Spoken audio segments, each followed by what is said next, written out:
Two teams that have walked quite the tightrope towards the playoffs meet in Abu Dhabi in what will be their last game in the league phase. Could it also be their last game of the tournament? They'd be hoping not. The Delhi Capitals and the Royal Challengers Bangalore were almost short shots to make the playoffs about a couple of weeks back. Delhi managed to win 7 out of their first 9. RCB managed to win 7 out of their first 10. Since then, Delhi have lost 4 in a row and Bangalore have lost 3 in a row. Here they come up now against each other with a winner in a position to go second and secure a spot in qualifier 1 and get 2 bites of the cake against the Mumbai Indians. On the other hand, the loser would wait anxiously to see what Sunrisers do against Mumbai tomorrow, and will also keep an eye on how their net run rate is affected after Kolkata's big win yesterday. It's all to play for, and it's a great game to look forward to on Whirlpool Presents ESPN Cricket Info T20 Timeout, powered by Dell. Tom Moody is here. He's been in such situations before, and Akash Chopra is here as well. He's commentated on many such situations before. And what we've learned, gentlemen, is that two strong teams that we first saw in the tournament, you thought they know their best 11s. They know their combination. And that is going to be the key to success. Here they are now, making a collective change of 5 changes ahead of this one. So let's get into that. Akash, Delhi have won the toss. They're going to have a bowl. They've made 3 changes. Thoughts? See, the secret to their success initially was to actually identify the playing 11, the best playing 11, then sticking with it. A couple of injuries, everything changed, and then they went on to this losing spree. So you can understand. So you can't be too critical right now why they are making so many changes, because the theory is don't fix it if it ain't broken. But if it is broken, you got to fix it. Find a way to fix it. They've got Ajinkya Rahane. Obviously, the confidence in batting is shaken. Because there is, after those couple of centuries, Shikhar hasn't scored runs. Prithvi Shaw has not scored runs. So you need to have some more batting in terms of the top order, Indian batting lineup and whatnot. And bowling, I'm quite intrigued actually when you talk about Daniel Sams coming in. So Nokia, Rabada and Daniel Sams, all 3 playing. I thought if there was a possibility, this was the one to actually get Sandeep Lamichhane in. Wow. All right. Tom, what has dictated this change in balance for Delhi? Is it wanting Rahane, but at the same time wanting extra batting, and therefore you have to make an Indian overseas swap for Hetmeyer and Sams? Is it getting rid of the Indian seamer who just wasn't firing, whether Harshal, Tushar or whoever else? Yeah, look, I think a lot of it's to do with the fact that, they've lost their rudder and they've been all over the place the last couple of weeks from a team perspective. So there's no surprise to see quite a few changes. But, I can understand where they're coming from here. They've basically strengthened their Indian batting to allow them to play Daniel Sams, who's primarily a bowler that bats. And obviously Hetmeyer has to make way for that selection. Now, I don't mind that too much, because Hetmeyer to me was a little bit lost down the order. He was neither here nor there. And I think the value of Sams as a left-arm bowler who can strike the ball quite cleanly. He won't come in front of Morris, but Morris. He won't come in front of Stoinis, but he'll be handy down the order. But I think his overs will be quite valuable. Now the big question is, I know it's one for the second half now that Delhi are bowling first, Akash, is where do the openers play? And I mean, there are many of them. Prithvi is there, Shikhar's there, Rahane is there. So who opens? Rahane is the floater. I feel Rahane will come in if once again Prithvi Shaw gets a start or doesn't get a start and throws it away, because that's been the nature of his dismissal so far. I thought the way he got out in the last game was almost criminal after hitting 2 boundaries against Trent Bolt when you've already lost an opener. If that kind of situation once again arises, that is where Rahane comes in. If both the openers, left-handed Shikhar and right-handed Prithvi Shaw, they get you off to a good start, then just forget about Rahane for the time being. Get Shreyas Iyer, get your Rishabh Pant, and then send Rahane if need be. If not, let it be. So I think Rahane will be, at least in my book, he'll be my floater. I'll not tinker with either Prithvi Shaw or Shikhar Dhawan at the top of the order. Is bowling their concern, Tom? We talk a lot about the Indian batting and how Delhi have such a good rich resource of Indian batsmen. But has bowling been their concern? Because, again, there are changes made. The leg spinner goes out, Akshar Patel comes back in. They don't want the Indian seamer. They want to go for Daniel Sams. They got smashed against Sunrisers. But yet the conversation around Delhi has been the batting has let them down. Yeah, I think it's been more about their batting, to be honest with you. That's been their weaker point. They started the tournament well. They came out of the blocks very quickly, but they boast a lot of very good players and a lot of very exciting players at this format. So that's been the most disappointing thing. I think Marcus Stoinis also started the tournament very, very well, played a couple of match-winning innings. He's gone quiet as well. So to me, that's where the rot has started. You could argue that, Rabada could take more wickets in the power play, which he hasn't taken any wickets, which is a remarkable statistic. But, he's carrying the attack with 23 wickets, leading wicket taker. Nokia's also been good. Ashwin's been good. Axel Patel's been good when he's played. So I don't see their bowling really being their weak point. If anything, I think it's been just strengthened by the addition of Sams. And I quite like the look of the balance of this side. And I totally agree with Akash with regards to Rahane. I think he's just going to be padded up. If an early one goes, he goes in. If they don't lose an early one, he may be sliding down the ladder. Does it help a number of batsmen who have somehow collectively gone out of form, Akash, that you've added Ajinkya Rahane? You've at least added an extra batsman for whatever it's worth. Will it help give you a sense of security, or can it again mess up role clarity if the batting order has to go up and down? To be very honest, while I understand, I completely, totally get it when we talk about role definitions in T20 cricket, a certain player at a certain number is at his best. But in the end, you got to still score runs. So if it's a collective failure where Shikhar Dhawan has gone quiet, Prithvi Shaw hasn't scored, Shreyas Iyer got his bulk of runs in the first half, Rishabh Pant hasn't been his own. Now, adding Ajinkya Rahane is not going to complicate things further. The only thing is you still have to go out and score your runs. If that happens, everything is fine, because Hetmeyer as a batsman was not that poor. He got out because Rishabh Pant got injured. He got limited opportunities. His batting really low down the order. So I don't think it's about Rahane or Hetmeyer or anybody else. It's only about owning up to your own responsibilities. Just go out, score runs, because that's what you've been picked for at the end. You've got 4 or 5 Indian batsmen. They should fire. The thing is that, yes, please. I was just going to add to that, just on that question. I don't think it makes any difference, the Rahane inclusion for the players. I think it makes a lot of difference for the selectors and the management, because they'll feel a lot more comfortable having that insurance. The players, at the end of the day, they just welcome the opportunity to come in at their set position and take the game on.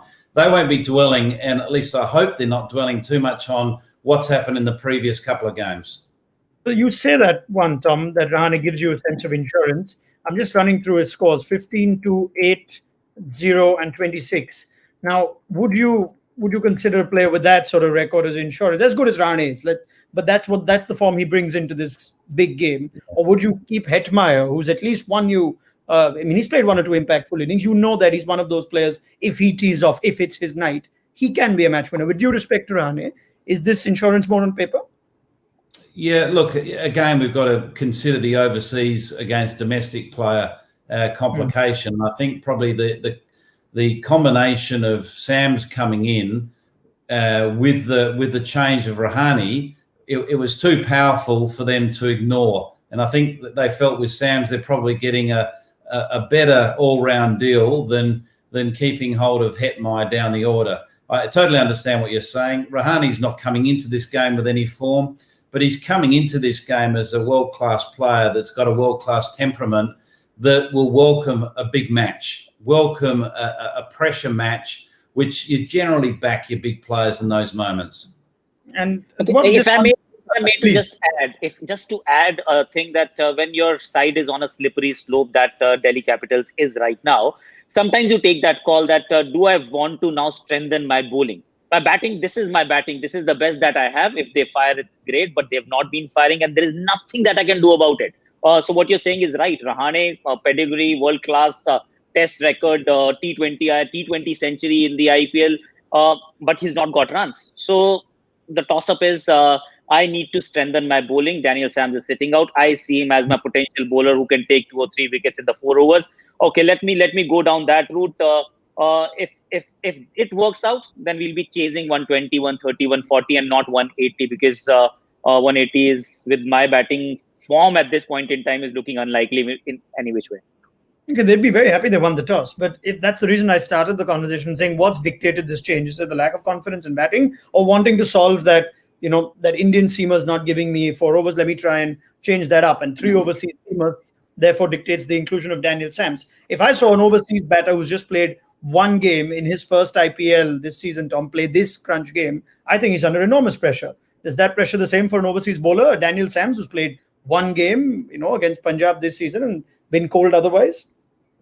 To be honest with you, even though that he's only played one game, I think every single player that's playing in this contest this evening is under the same pressure, because this is such a critical match for both teams. So whether you've played one game or you've played the whole tournament, all the players involved in this game will be still looking to the stars, wondering how in the heck have we got ourselves into this position? This is ridiculous. We're playing now for keeps. So I don't think Daniel Sams is under any more pressure than anyone else. Yeah, if anything, Akash, we saw what Chris Gayle did. He didn't come in with any baggage into this team. Yes, that's Chris Gayle. But sometimes if you've not been part of that playing dressing room that's losing one after the other, can it sometimes be a good thing? It can be a good thing. There is no excess baggage, so to speak. There is collective failure, but unfortunately or fortunately, you're not a part of that failure. But does it hold true for a bowler? For a batsman, I can still understand that you go and you express yourself. See, bowlers, I don't think it applies. The logic applies on a bowler. Bowler is going to do what he can do. He does not bowl conservatively or aggressively. He doesn't go this way or that way. You are talking about a guy who's picked up most number of wickets in a BBL season, and that's why he's here. Of course, he's played only one game thus far, but he should not be worried about anything that has happened. What Tom says, I'm absolutely on board. And also, there is a key distinction between a batter and a bowler. Batsman has the luxury or the allowance to react differently. Bowlers do not have that luxury. All right. Now, the opposition, Bangalore, they come in with their own horrors in the last few days. They've made a couple of changes. Virat Kohli says Navdeep Saini's webbing is still not 100%. He struggled in the field last game. There's a change there. But it's a seamer out and a spinner in. Shahbaz Ahmed returns after, again, just having one appearance. He made an impact with the field, but didn't get much to do with the ball. We'll get Akash's thoughts on that in a second. The other one is Shivam Dube is back and Gurkirat goes out. Virat Kohli saying he wants a bit more firepower in that middle order. Now, between Dube and Gurkirat, both have had opportunity. What's tilted the balance in favour of Dube for you? Well, I think Dube is clearly more of a natural ball striker. So he probably feels that, in that role that he's coming in, he's probably only going to be in there maybe for 4, maximum 5 overs. And he needs someone that's going to be able to hit the ground running and operate at a strike rate around about 160 plus. I think Dube's got more capabilities to do that. So I think we anticipated this as a potential selection swap as well. With the spinner coming in, Shahbaz Ahmed, again, I tell you what, you'll be questioning that selection given they've lost the toss because, unfortunately for him, if he does get a bowl, he's going to have a wet ball. Akash, seamer out, spinner in. There is still Umesh Yadav in that team. Thoughts? No, I'm not bothered about, actually, to be very honest. When I look at this team, we discussed this earlier, that it will once again boil down to 2 people. So Padikkal to open, Joshua Philippe to bat is the other opener. Then it's Kohli and then it's AB. So that's your top 4. Number 5 is Dube. Number 6 is Sundar. Number 7 is Chris Morris. And now make what you want to make of this batting order because you've not invested enough faith or time in either of the 3 people. So Washington Sundar, Shivam Dube was promoted once. He hit a couple of sixes, hasn't played a game since. Washington Sundar hasn't really batted enough for him to be batting at 6 with a lot of confidence. Chris Morris has got, say, 7-10 balls at most on most nights. So it's good that they're batting first because if they were chasing, there was just enormous pressure on the 2 guys. It's always there, AB and Virat Kohli. This team is about them. It's their DNA. But more so when you look at this team because Gurkirat Maan had started coming to his own. I would have played Gurkirat Maan. Whether whoever you drop, but you need at least a proper batsman at 5 who you've started investing in. At this point in time, you've gone to a guy who you had no faith in some time back. I'm slightly perturbed there because you got 7 bowling options, but do you need that many? That's the question that they'll have to answer in the end. It seems, Tom, and we've had this chat earlier as well. The culture of RCB continues to be heavily centered around 2 players, AB and Kohli. And I look through their wins this season, as good as Padikkal's been, every win, Kohli or AB have had to get 50 or more. Otherwise, they don't end up winning. There seems to be that case even 8-9 years after these two have played for this franchise, that if they don't fire, there almost seems to be a lack of belief that anyone else can put their hand up. Is that a problem when you enter games like this? Well, the one issue they had, which could have, I suppose, shifted the mindset both internally and externally with RCB, is if Aaron Finch fired. He's a big international name. He's a brilliant T20 player. To be fair, he hasn't really nailed it this season or many other seasons, to be honest with you. He's been a good player, but not a great player like he has been on the international stage in T20 cricket. So if Finch had fired, it would have taken a lot of attention, a lot of pressure off Kohli and ABD. And since that hasn't happened, we fall back to the same discussion that these two big names, and that's that, don't mistake it, they're massive names, are always going to be the attention. Can they be split up in a game like this to just avoid what happened against Hyderabad, that if one falls cheaply, there's just one more, and then if AB also gets out in the 20s, all of a sudden the opposition feels games in their hand? Would you split them up, Akash? I would resist that temptation because they are who they are for a reason, right? So once you're talking about a big game, I would be tempted to just stick to, or rather just trust in these two guys that both of them are not going to get out cheaply. But if that happens, there's nothing that they can actually do about it. If you send somebody up and you put AB down, we have seen that you've not utilized AB in one of the games, and that can still happen because once the guy is in, no matter what his intentions are, you don't retire people out. We have not seen it.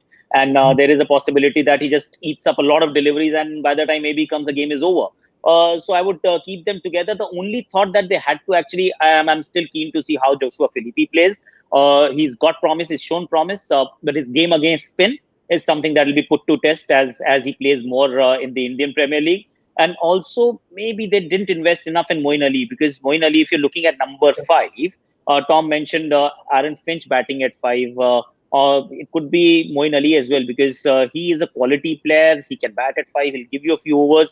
He's that right kind of all-rounder that you're looking for, but they didn't really invest in him at all. He's played, I think, 2 games, and that too, like 5 games apart. Yeah, I mean, that's the thing. Once they brought in Josh Philippe at the stage of the tournament that they did, and that he had a pretty decent knock, then you have to keep him going. And all of a sudden, in a game like this, does he represent your strongest side, Tom? Would you have rather had the experience of a Moeen Ali? What if a Moeen Ali would have fired at the top of the order? Yeah, well, that could have easily been an option because Moeen Ali has opened the batting before, and they could have gone with that. But I think if that was the case, if there was more changes with RCB, we would be then critical of the fact that they're making many changes. Moeen Ali hasn't even opened the batting in this year's edition. Why are they suddenly doing this? Philippe got runs and actually looked quite good in the last innings. So I think they've made the right decision and stuck with him. That decision needed to be made 3 games ago when Josh Philippe came back into the side. I think Moeen Ali is a match-winning player sitting on the bench, and I'm surprised that he hasn't featured more. Now, what they could have done, honestly, when they went with Joshua Philippe, and yes, when you make a change that late in the day, there is no way, there's no recourse then. Washington Sundar has opened. He's someone who can actually bat right, like top of the order. It's slightly left field selection, but he's playing any which way, right? So if he's opening and he's someone who can open, who has opened in T20 cricket, give him a go, get your 3, 4, 5 sorted. So you've got Virat Kohli, AB de Villiers and Moeen Ali. And then you can get your Shivam Dube or Gurkeerat Maan. The team looks a slightly more balanced team to me. But then once again, that's also a part of only a conversation and not reality. It's all moot. I thought, and we had this chat with Tom, that we thought AB would be doing cartwheels because Felipe is back. He's going to take the glove. And then AB de Villiers keeps the gloves. So I don't know. Maybe he likes it. He's gotten used to it. So that's the other thing that would have surprised us with. Yes, Tom. Well, maybe he just can't do cartwheels. He was asked to training, do cartwheels, AB, and you don't get the gloves. But he said, "Listen, I can't do them. I'm sorry." Okay. Now, about just the conversation ahead of this one. I love putting Tom back into his favorite role. The last game, Tom, you had Delhi play Mumbai. I'm sure I don't know how much time teams spend talking about the opposition before a big game, but there would have been a level of intimidation whenever you play Mumbai. All of a sudden, today you're playing a team that's pretty much had the same slide as you. Would that be part of the conversation? That, yeah, forget everything else. We win this one, we're top two, and look who's in front of us, someone who's also slipping off at the wrong end of the season. I'd be very surprised if their approach leading into this match was nothing but about themselves and about how they're going to play the game. I'd be very surprised if there's any discussion whatsoever about the opposition, collectively, that is, in a team meeting environment. I'd imagine the team meeting environment, or certainly this is how I would approach it, would be very much about what we're looking to do. What are the key elements of the three disciplines that what we're trying to get out of today's match? You know, whether it be in the field, with the ball or with the bat, how are we going to go about it? What is important for us to get right today, and focus on that. And then if you feel there's need on an individual basis with regards to certain matchups, you do that on a one-to-one basis. What I'm trying to get at, Akash, is whether there's going to be a sense of nerves in both camps, which we haven't seen. We perhaps have seen one side nervous and come up against a team which has a bit of swag about them, whether that's a Mumbai, whether that was Punjab in that hot run. Today, there could be a little tension, and it depends on who draws first blood that could define this contest. See, that is the story, and that's where I think Kohli, what he said is partially correct, that you want to be actually batting first in a contest like this and not chase. So that's slightly easier in a sense that, okay, you're not, this is not the last thing that you're doing, and collectively you have bowling to actually take care of.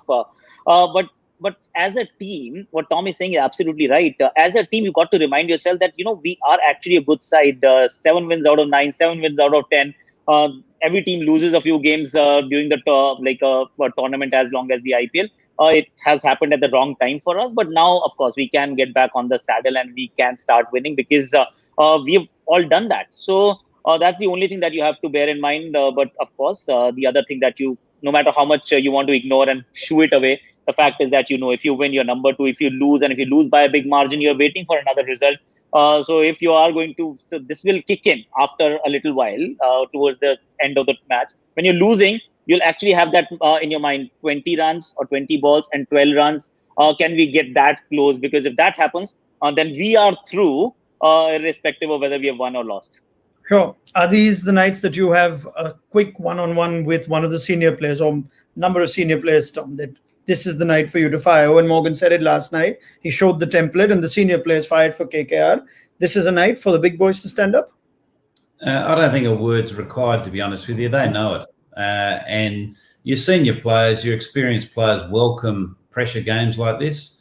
I always talk about pressure being a privilege, and there's nothing better than having that privilege to take on a big game like this. And, this is just an extension of the final series for both these teams. So, it's a night they've got to get right, and there's nothing better than playing and being involved in games like this.